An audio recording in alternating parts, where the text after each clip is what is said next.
우리 말씀을 보겠습니다. 우리 말씀은 마태복음 5장 13절에서 16절 말씀 보도록 하겠습니다. 마태복음 5장 13절에서 16절 말씀을 보도록 하겠습니다. 너희는 세상의 소금이니 소금이 만일 그 맛을 잃으면 무엇으로 짜게 하리요?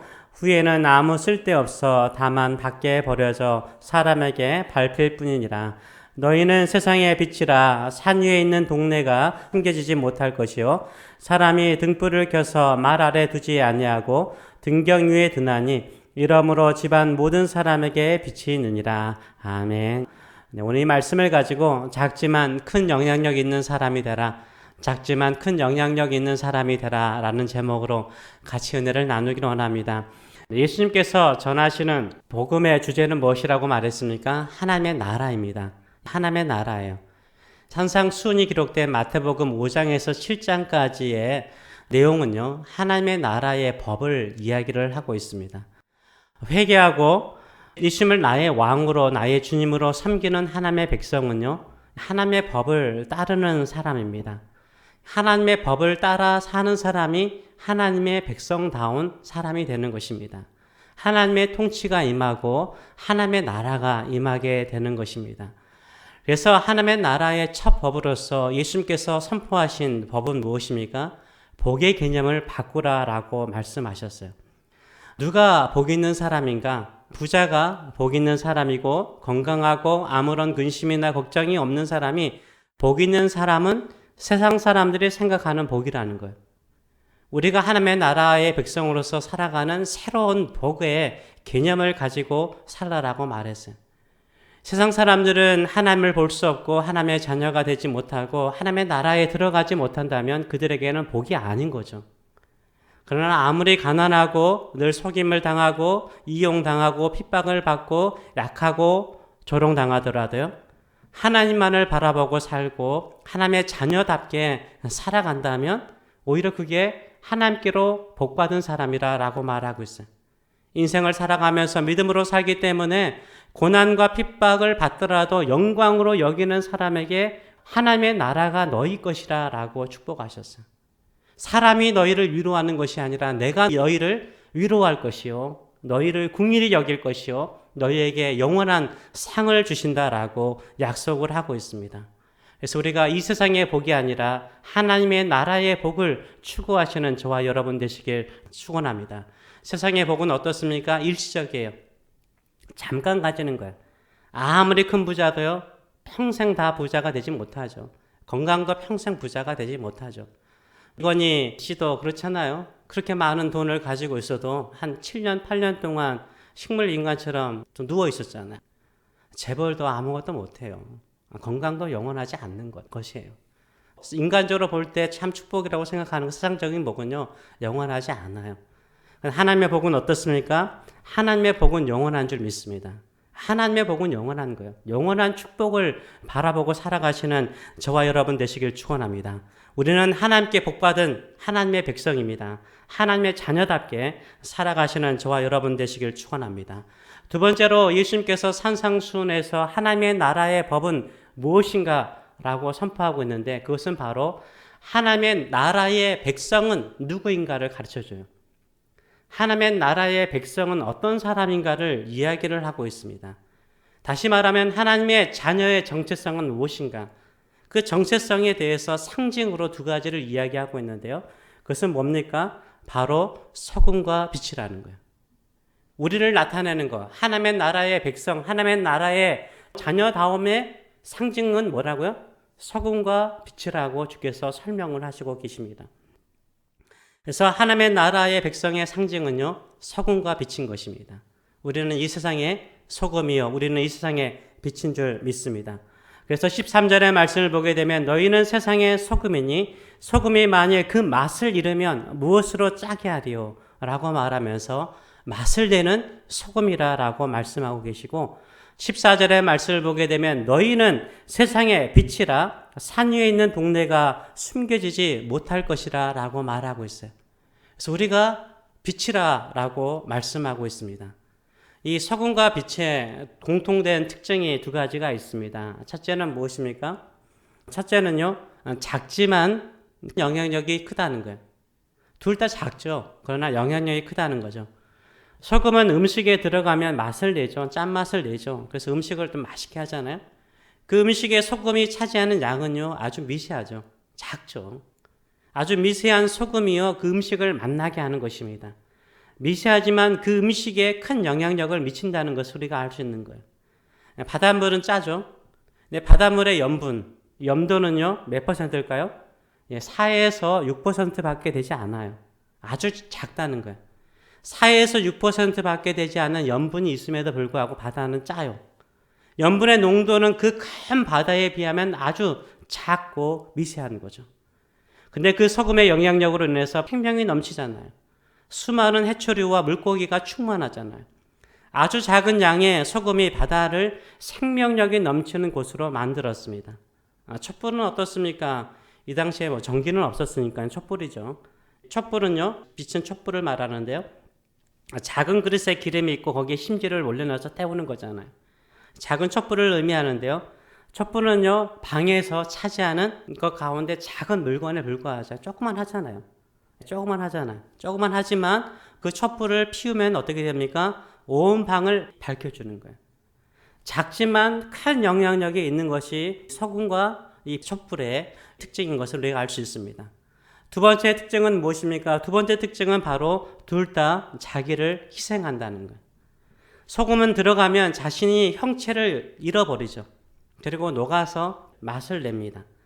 촛불은요, 자신을 태워서 빛을 발하죠. 이게 자기 희생이 있다는 것을 이야기하고 있습니다.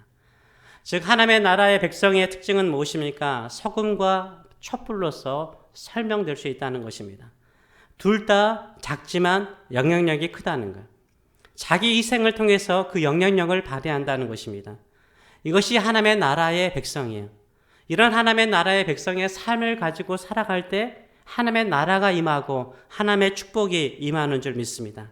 작지만 자기 희생을 통해서 세상에 큰 영향력을 미치시는 저와 여러분 되시길 축원합니다. 아멘. 그래서 이 세상에 하나님의 나라가 임하도록 우리는 어떻게 살아야 될지 두 가지를 같이 나누기를 원합니다. 첫째, 나를 과소평가하지 말라는 거예요. 나를 과소평가하지 마세요. 소금은 아주 미세한 양으로도요, 무엇을 내요? 맛을 내요. 맛을 낸다니까요. 살 맛을 내는 것입니다. 소금이 많다고 해서 다 좋은 것은 아니에요. 어느 음식은 소금이 너무 많으면요, 짜서 도저히 먹을 수가 없는 거죠. 그러나 작은 것일지라도요, 작은 믿음, 작은 기도, 작은 섬김이요, 무슨 영향력이 있을까라고 생각하는데요, 엄청난 큰 영향력이 있어요. 우리 자신의 작은 것도요, 하나님께 드리면 놀라운 역사가 일어나는 줄 믿습니다. 하나님의 나라가 나와 내 가정과 우리 주변에 임하는데 통로가 될 수 있는 줄 믿습니다. 그래서 자신을 과소평가하지 말라라는 거예요. 빛과 소금의 이 상징을 통해서 우리가 꼭 기억해야 되는 것은요, 나를 과소평가하지 마세요. 예수님께서 말씀하신 것은 네 자신을 과소평가하지 말라는 거예요. 네가 비록 작고 초라할지라도 믿음으로 살면은 큰 영향력을 미칠 수 있다라고 주께서 말씀하시는 거예요. 사사시대에 보게 되면 기드온이 나옵니다. 이 기드온은요, 자신을 아주 작게 생각을 했죠. 그래서 작은 사람으로 생각을 했어요. 기드온에게 하나님의 사자가 찾아오죠. 하나님의 사자가 기드온에게 와서 가장 먼저 그에게 하는 말이 뭐예요? 그의 개념을 깨트려 버려요. 나는 작고 초라하기 때문에 어떤 것도 할 수 없기 때문에 포도즙 틀에서 밀을 탈곡하는 약하고 부족한 사람이다라고 생각하고 있을 때 여호와의 사자가 찾아와서 기드온에게 첫 마디가 무엇입니까? 사사기 6장 12절의 말씀을 보게 되면 여호와의 사자가 기드온에게 나타나 이르되 큰 용사여 여호와께서 너와 함께 계시도다. 우리 믿음의 사람들은 하나님께서 함께 계시는 사람이잖아요. 하나님이 함께 계시면 우리는 어떤 사람입니까? 큰 용사인 줄 믿습니다. 큰 일을 할 수 있는 사람이에요. 이 개념을 가져야 돼요. 나는 학벌도 낮고 나는 가진 것도 적고 나는 초라하게 사는 내가 뭐 할 수 있을까? 그렇게 자기를요 작게 보면 작은 일밖에 못해요. 그러나 내가 소금처럼 촛불처럼 그 공간 안에 작은 것밖에 되지 않지만 내가 거기서 나를 희생하며 살려고 할 때 놀라운 능력이 나타나는 줄 믿습니다. 하나님께서 큰 용사라고 불렀잖아요. 진짜 큰 용사가 되잖아요. 기드온이 미디안 병사들과 싸울 때 몇 명으로 싸우죠? 300명으로 싸우잖아요. 300명은 작은 거죠. 미디안 족속은 그 당시에 바다의 모래알처럼 많았어요. 이 바다의 모래알처럼 많은 사람들을 300명이 어떻게 이길 수 있어요? 나는 하나님 안에서 큰 용사다. 소금과 촛불처럼 연약하지만 하나님 안에서 믿음으로 살려고 할 때 나를 희생해서라도 이스라엘 백성들을 구원하고자 할 때 기적이 일어났잖아요. 능력이 나타났잖아요. 큰 영향력을 미쳤잖아요. 솔로몬도 그렇습니다. 솔로몬도 어때요? 솔로몬도 처음에 왕이 됐습니다. 아버지를 이어서 왕이 됐는데 자기가 너무 작게 느껴지는 거예요. 그래서 하나님께서 꿈속에 나타났을 때 그가 하는 말이 뭡니까? 나는 아버지 다윗에 비해서 너무나 작은 아이입니다. 이 작은 아이라는 표현을 써요. 나는 작은 아이입니다 라고 말을 해요. 근데 이 작은 아이에게 하나님께서 뭘 주시죠? 지혜를 주시죠. 지금까지 가장 지혜로운 왕으로 추앙받고 있지 않습니까? 작지만 믿음으로 살면 큰 영향력을 미칠 수 있는 줄 믿습니다. 믿음의 사람은요, 평상시보다는요, 위기의 상황에서 그 작은 믿음과 작은 헌신과 작은 섬김을 통해서 큰 영향력을 미쳐요. 평상시에는 몰라요. 소금도요, 소금 그냥 있을 때는 모르죠. 어떨 때요? 그 음식에 들어갔을 때 영향력을 미치는 거예요. 그렇죠? 촛불도 켜지 않으면 아무 소용이 없는 거예요. 촛불도 킬 때 영향력을 미치는 거예요. 위기의 상황, 어려운 상황에서 촛불을 켜는 거죠. 힘들고 어려울 때 믿음으로 살아야 돼요. 작은 믿음일지라도 작은 믿음으로 살아야 되는 거예요. 기도가 작을지라도 작은 기도를 통해서 살아갈 때 빛을 발하는 거예요. 어두울 때 촛불이 빛나잖아요. 소금도 작은 소금이지만 들어갈 때, 없어질 때 영향력을 미치잖아요. 몇 달 전에 여기에 허리케인이 지나갔습니다. 허리케인이 지나가면서 저희 집도 여기에 정전이 됐어요. 낮부터 정전이 되었으면 준비를 하였을 텐데 밤에 한 8시, 9시쯤에 갑자기 불이 탁 꺼져버리는 거예요. 아무것도 준비되지 않았어요. 샤워도 못한 상태였습니다. 불이 딱 가버린 거예요. 캄캄한 거예요. 집안이 완전히 캄캄해진 거예요. 다행히도요, 저희 집에 이제 음식을 하다 보면 냄새가 나기 때문에 촛불을 몇 개 사놨어요. 그 촛불을 켜니까 방이 환해지더라고요. 그리고 샤워했을까요? 못했을까요? 예, 샤워했어요. 샤워를 못하는 게 아니라 거기다가 촛불 하나 켜놓으니까 샤워할 수 있는 정도로 빛이 있잖아요. 깨끗하게 씻을 수도 있었습니다. 위기 상황, 어려운 상황에 있을 때 그 촛불이 빛을 발하는 것입니다. 작을지라도 어려울 때 더욱더 우리가 작은 믿음과 작은 기도로 믿음으로 살아가시는 저와 여러분 되시길 축원합니다. 그때 주변 사람들에게 희망을 주고요, 소망을 주고요, 꿈을 심어주는 놀라운 기적의 역사가 일어날 줄 믿습니다. 내 주변의 사람들에게 마음을 밝게 만들고 싶습니까? 내 주변의 사람들에게 기쁨을 주고 싶습니까? 행복을 주고 싶습니까? 어떻게 하세요? 작은 섬김과 작은 기도와 작은 믿음을 통해서 그들의 마음을 기쁘게 하시는 저와 여러분 되시길 축원합니다. 우리 교회가요, 작다라고 과소평가하지 마세요. 그 세상의 기준이죠. 세상은 크기로 보죠. 하나님은 그렇게 보지 않아요. 믿음의 사람이 있는가 없는가를 보는 거예요. 작지만 조금이나마 믿음으로 살고자 하고 땅끝까지 주의 복음을 증거하는 교회가 가장 큰 영향력을 미치는 교회가 되는 줄 믿습니다. 우리 교회도 성도들이 열심히 전도하는 걸로 제가 알고 있어요. 한두 사람씩 그들의 마음의 문이 반드시 열리게 되는 줄 믿습니다. 이 코비드-19로 인해서 우리 교회는요, 한두 달 빼고는요, 꾸준히 새벽을 깨우며 기도하는 교회였고요. 주일날 여러분이 이렇게 나오셔서 같이 예배드리고 있잖아요. 코비드-19로 어려울 때 우리 교회는 기도할 수 있는 교회가 되었고요. 예배할 수 있는 교회가 되었어요. 또 선교도 마찬가지죠. 저희가 작정한 그 선교헌금은요, 저희가 꾸준히 보내고 있어요. 위기일수록 더 큰 힘을 발휘하는 교회, 빛과 소금의 역할을 감당하는 교회가 될 수 있도록 기도해 주시는 저와 여러분 되시길 축원합니다. 두 번째로는 뭡니까? 자기 희생이 하나님의 나라가 임하게 만들어요. 자기 희생이 하나님의 나라가 임하게 만드는 거예요. 자기 희생이 없이 하나님의 나라가 임할 수 없다는 거예요. 정말로 하나님의 나라가 내 안에, 하나님의 나라가 내 가정 안에, 하나님의 나라가 내 주변 안에 임하기를 원한다면 뭐가 있어야 된다고요? 희생이 있어야 되는 것을 이야기를 하고 있어요. 하나님의 나라는 희생을 통해서 이루어지는 거예요. 소금은요, 자기를 녹여서 맛을 내고요. 촛불은 자신을 태워서 온 방을 밝히는 것처럼요. 작은 것일지라도 자기를 희생할 때 빛을 발할 수 있고 짠맛을 낼 수 있다라고 예수님은 말씀하고 계십니다. 그 삶의 모습을 예수님께서 보여주셨죠. 예수님께서 이 땅에 인간의 몸을 입고 오셔서 십자가에서 죽으셨습니다. 아무런 죄가 없으신 예수님께서 우리 죄를 대신하여서 우리를 위해서 십자가에서 죽으셨어요.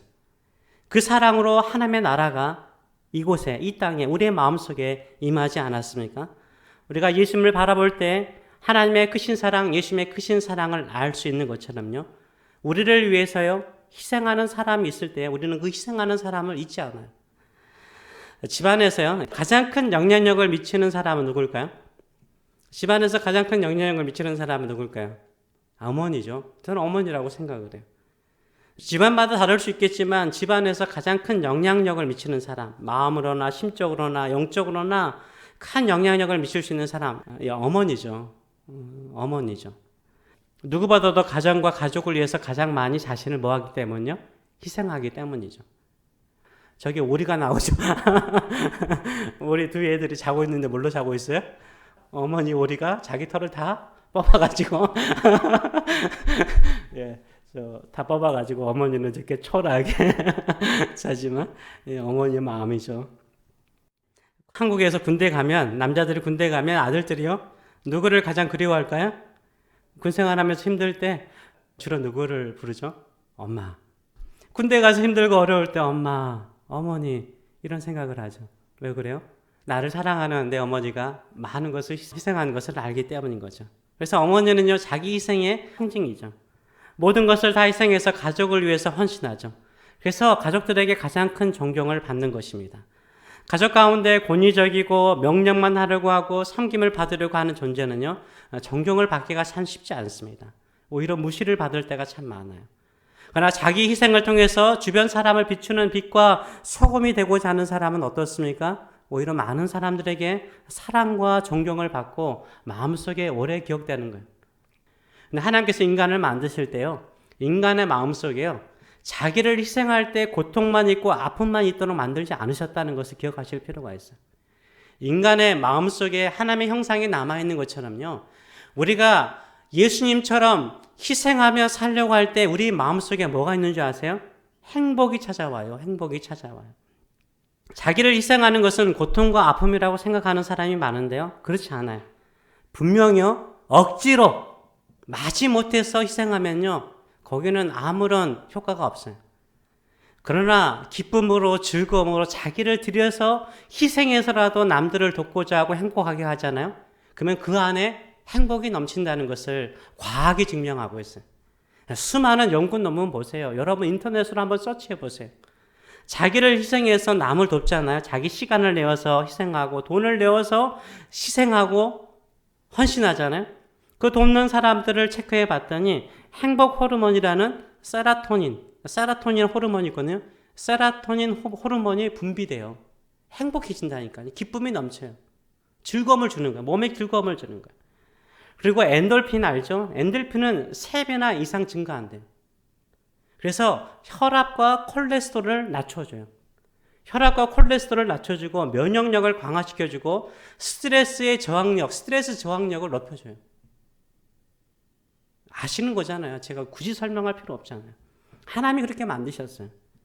나를 희생하면 나는 죽을 것처럼 보이는데 아니라는 거예요.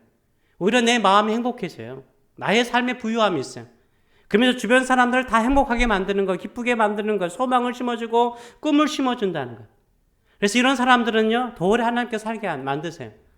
남을 돕고 희생하는 사람 있잖아요. 기쁨으로 즐겁게 희생하고 돕는 사람들은요, 보통 나이의 사람에 비해서 사망률이요, 44%가 낮대요. 더 오래 산다는 거예요. 같은 연령에 비해서 더 오래 사는 거예요. 하나님께서 오래 살게 하신 거죠. 교회에서도요, 그냥 여담삼아 교회에서 숟가락 젓가락 놓는 거요, 이럴 때 뭐가 나와요? 세라토닌이 딱 흘러나와요. 내가 기쁨으로 막 하잖아요. 섬기잖아요. 청소 좀 하잖아요. 시켜서 하는 게 아니라 내 기쁨으로 하잖아요. 그때 세라토닌이 쫙 나와요.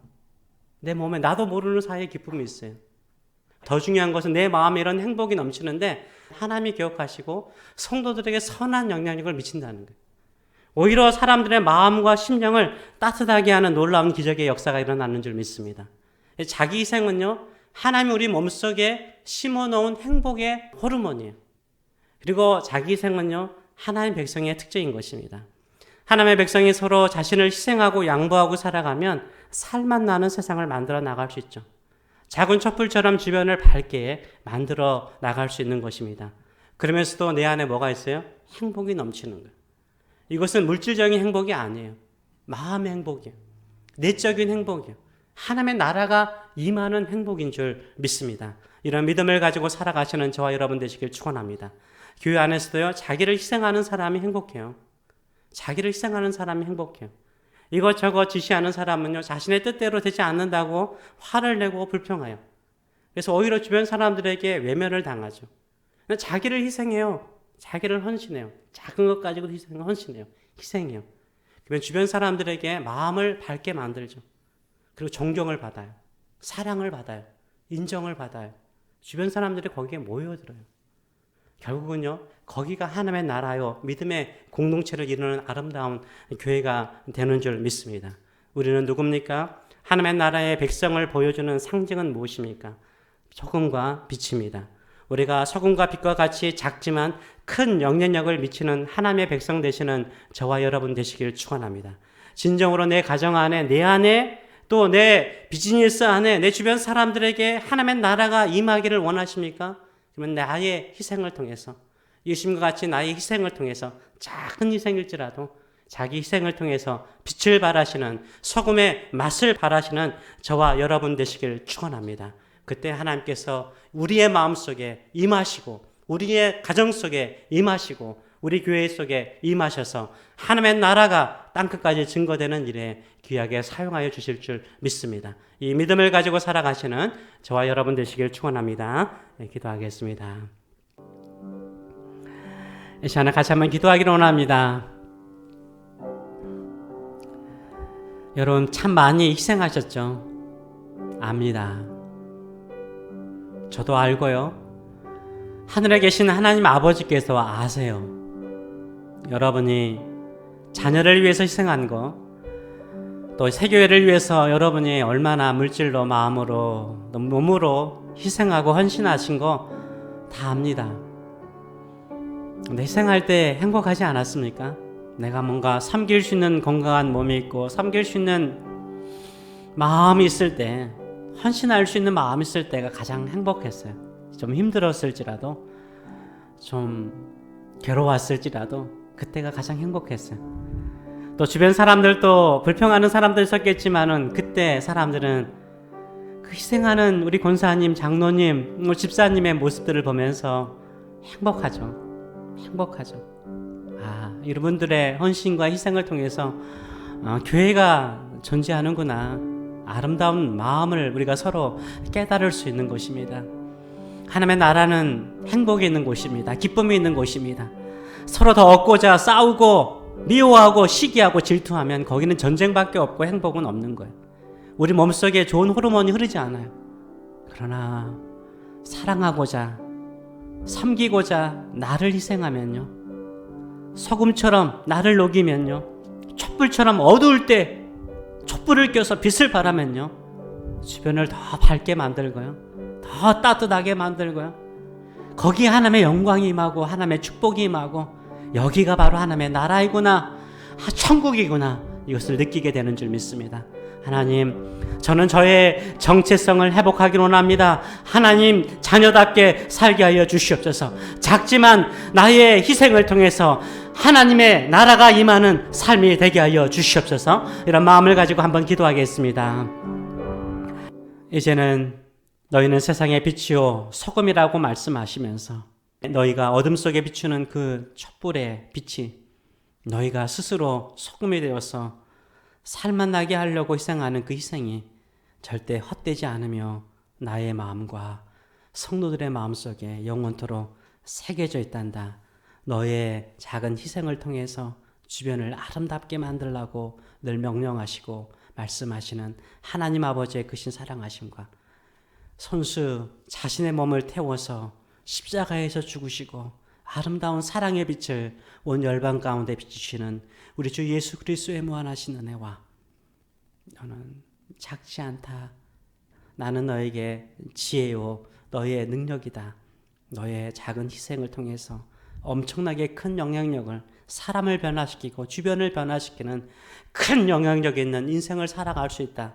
나와 함께 그 인생을 만들어가자라고 늘 격려하시고 힘을 주시는 성령의 임재하심과 교통하심이 살아가는 성도들 머리 위에 자녀들 머리 위에 영원히 함께 하시기를 축원하옵나이다. 아멘.